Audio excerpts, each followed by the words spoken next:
शुक्ला और आप देख रहे हैं स्टार न्यूज प्लस। तो आइए चलते हैं आज की कुछ बड़ी खबरों के साथ।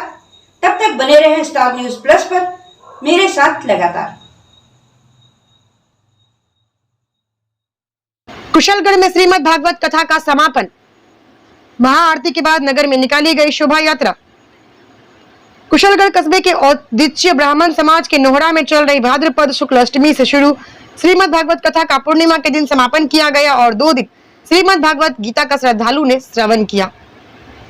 मुख्य यजमान श्रीमद् भागवत कुसुर पर लेकर निकले मुख्य यजमान कुशलगढ़ के औदिच्य ब्राह्मण समाज के नोहरा नीलकंठ महादेव मंदिर महिला मंडल की ओर से आयोजित श्रीमद् भागवत कथा का सोमवार को समापन हुआ।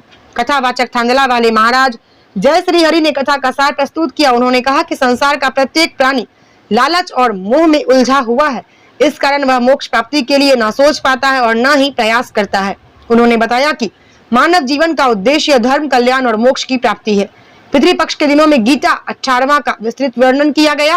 नगर के मुख्य मार्ग से निकली शोभा यात्रा समापन अवसर पर पूजा अर्चना के साथ महाआरती की गई।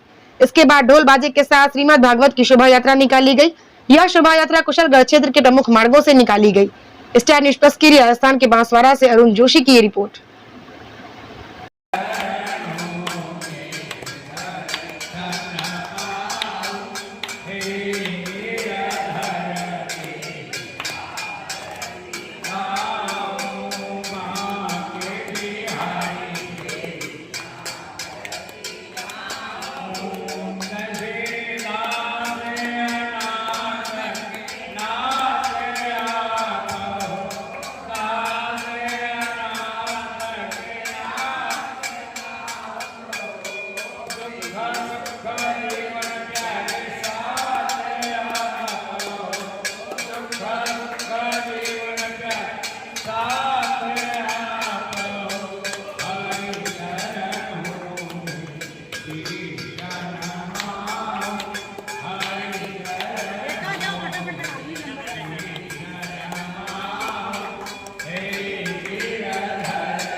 अगले वर्ष तो निश्चित रूप से वही उसी स्थान पे होगी।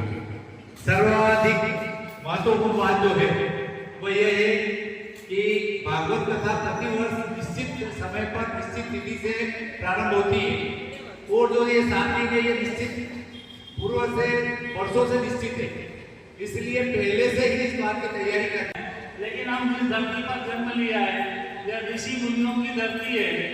यह ऋषि मुनियों की धरती होने के साथ साथ अनेक त्योहार और संस्कृति की धरती है। 700 वर्षों के इस्लामी कार्यक्रम और 200 वर्षों के इन बुद्धों के कार्यक्रम के बाद भी हमारी धर्म और संस्कृति आज जिंदी है, तो ये हमारी माता बहनों के कारण है। धर्म की प्रभावना बढ़ाने में माता बहनों का जितना योगदान है उतना पुरुषों का कम है। तो पुरुषों को भी एक बार सबको मिल करके